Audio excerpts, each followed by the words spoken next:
Understanding words is what you really need to start doing. You need to start doing your homework and understanding words. If you put an S in front of words, it becomes swords. And that's what words are. They're cutting. They can cause you great trouble. Humans are word-controlled creatures. So we need to establish what words mean. Again, when we talk about law, there's a Roman maximum in law that says, "For he that would be deceived, let him." Simply meaning, if you are so ignorant as to be deceived, then that's your business, that's your problem. So you need to do your homework and find out what the words mean, especially in relation to law and government. Because there is a world of occultism that is operating today throughout the world, in which you use certain words, and when those words are used in a court, they don't mean the same thing at all. Understanding law and the words of law, there are two things that this planet has: water and earth, water and land. Consequently, there are two kinds of law: the law of the land and the law of water. You've heard the term law of the land, but in point of fact, that's precisely what this word means, law of the land, because it is the people who live on land. And that is opposed to something else called the law of the high seas, or the law of water. You need to understand the difference. The law of the land is the law of the culture that lives on the land. And so consequently, the law of the land is different in every country. You can do things in America you can't do in Russia. You can do things in Africa you can't do in England. So the law of the land is the law of the culture that lives on that particular land. However, there is a higher law that dominates the entire world. It's called the law of the water, or the law of the high seas. The law of water is referred to as the law of money. It doesn't matter what color you are, where you're from, or where you live. Money is money.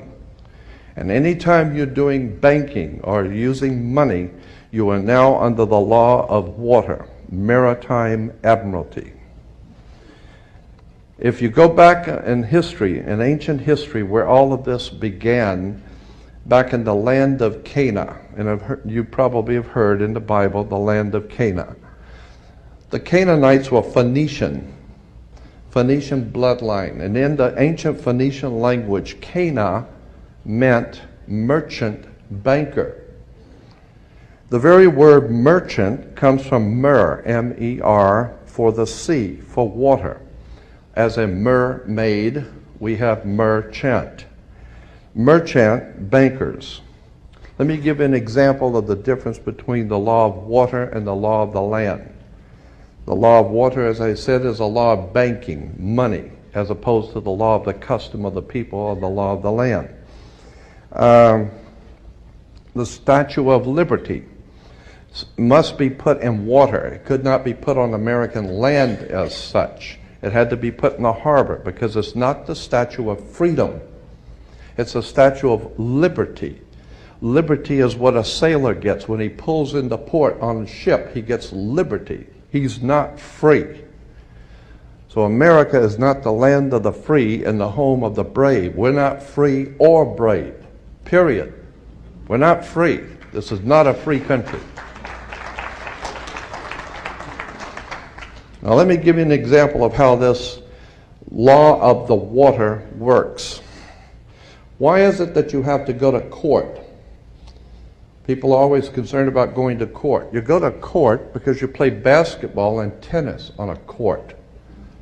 How do you play tennis on a court? You play with a racket. Why? Because that's what it is. It's a racket. And make no mistake, they do not pick words by chance. These words are very serious. They do not use words in terms with no avail. These words are very important. When you go into a court, what's the idea of going to court? It's a game, like basketball. The whole idea in a court is to put the ball back in the other guy's court. One team gets up and they throw the ball over to that team of lawyers. That team gets up and throws the ball back into their court. And consequently, it's a ball game. And the judge is wearing a black robe, so he is the referee. The judge is the referee. He doesn't care which side wins or loses because he's going to get paid anyway. So he couldn't care less. He's merely there as a referee, and that's why he wears a black robe. And that's another interesting subject we can get into later. But the judge is a referee between two teams. The judge, we are told, rules from the bench. The word bench in Latin is a bank. Therefore, the judge rules for the bank. Where do you find banks? You find banks on both sides of a river. They're called river banks. And what does a river bank do?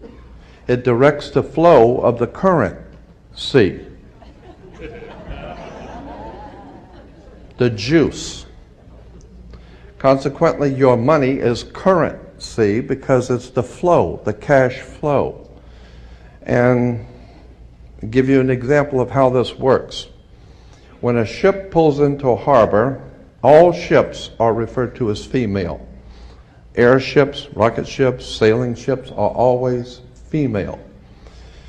Why? There's a very good reason. Maritime Admiralty banking law says all ships are female because they're carrying items. They're carrying items for money, and so consequently they are under Maritime Admiralty law. Admiralty is where we get the word admiral, admiral of the Navy. Let me give you an example of how this works. When a ship pulls into harbor, it parks at the dock, and it ties off at the dock. The captain has to provide for the port authorities a certificate of manifest, because yesterday the ship was not here, but this morning the ship pulled in, so it has manifested. So consequently, all the products, the $800 million worth of TVs or Toyotas, have manifested. So each one of those items coming off of that ship has come off of water. And they has come in a ship. And consequently, on a ship, all ships have a captain. The word captain comes from a Latin word capital, money. So the captain represents the money that's on board the ship. And as I said, the captain has to present to the port authorities a certificate of manifest for each and every item. How much does it weigh? What color is it? How many doors does it have? Etc. And consequently, the captain presents a certificate of manifest. The ship is sitting in its berth. Wherever a ship sits when it docks is called its berth. She sits in her berth, berthing a ship. Consequently, all the items, as I said, coming off that ship represent money. They came in on water. They are Maritime Admiralty product. And this is true all over the world. Now, when you were born, your mother's water broke. And when your mother's water broke, you came out. And this is why you have to have a birth certificate, because you are a Maritime Admiralty product under international law. You are considered, your body is considered a Maritime Admiralty product. Your mother delivered you. This is why if you go to Sears and buy a refrigerator, they will ship it to you. They will deliver it. And that's why you were in your delivery room. Your mother was delivering a product. Maritime Admiralty, you came down your mother's birth canal.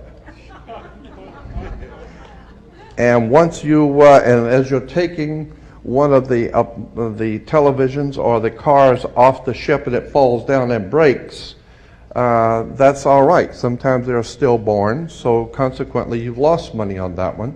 Therefore, you have to have a death certificate, and it's always signed by the dock. The doc has to sign your birth certificate and your death certificate. All of these words and terms are maritime admiralty banking words. And therefore, if you understand lawyers and judges and courts and government are all under international maritime admiralty law. All religions, all churches in the world operate under maritime law. This is why all churches are divided into denominations, like 20s and 50s and 100s. Serious. This is why they're called denominations, because all churches are nothing more than the product of maritime admiralty banking. It's an extraordinary story of occult treason, high treason and crimes against the state. Make no mistake about it, there has never been a country on the face of the earth as far back into history as you can go. There has never existed a country in which the people rose up and demanded their right to be free. Never. The concept of human, spiritual, intellectual, and physical freedom is a totally concept that has never, ever existed on the earth. The only time that has ever come into existence was the founding of this country, where it was understood that we were sovereigns and we owned our bodies, and consequently, since 1868, we're now under international maritime admiralty law. Think about this. When cowboys in Indian movies, when the cowboys would ride into town, they'd get off the horse, they were wearing guns. How come they could walk into a bar carrying guns? And if two guys got in an argument, they could go out on the street and draw on each other in front of the sheriff's office, and the sheriff would do nothing. How come? How come that men could go out in the street and shoot each other in front of everyone and had nothing be done about it? The reason why is because before 1868, all Americans were considered sovereigns. And that's one of the nice things about being a sovereign, is you have the right to be yourself. And consequently, you need to understand that in one last point I'm going to make before I introduce your speaker, that in 1868 there was a corporation founded. Anyone can incorporate a company. Well, in 1868 there was a company incorporated. And in that particular company, the founders of that company called it, they referred to it as the United States Corporation. And they stipulated that anybody who would be a member of that corporation or work for that corporation would be called not an employee, but a citizen. So today, if you are asked, are you a citizen of the United States, what you think you're being asked is, are you lawfully in this country to do business? That's not lawfully what's being asked. They didn't ask if you were in America lawfully. They ask you a specific question. Are you, of your own volition, out of your own mouth, testifying that you are a citizen of the United States? Because in that way, citizen of the United States means you are an employee of a foreign corporation operating on international maritime law. So today, the President of the United States is the President of a privately owned company.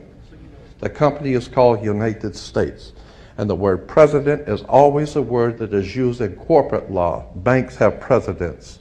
All companies have presidents. So there's a corporation called United States, privately owned, and it has a president. President Bush is not the president of America. President Bush is the president of a privately owned company.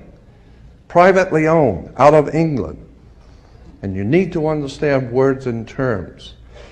Because I believe that there is a divine presence in the universe that men call God, and one day that divine presence is going to move on the earth, and we're going to see freedom come back to this world.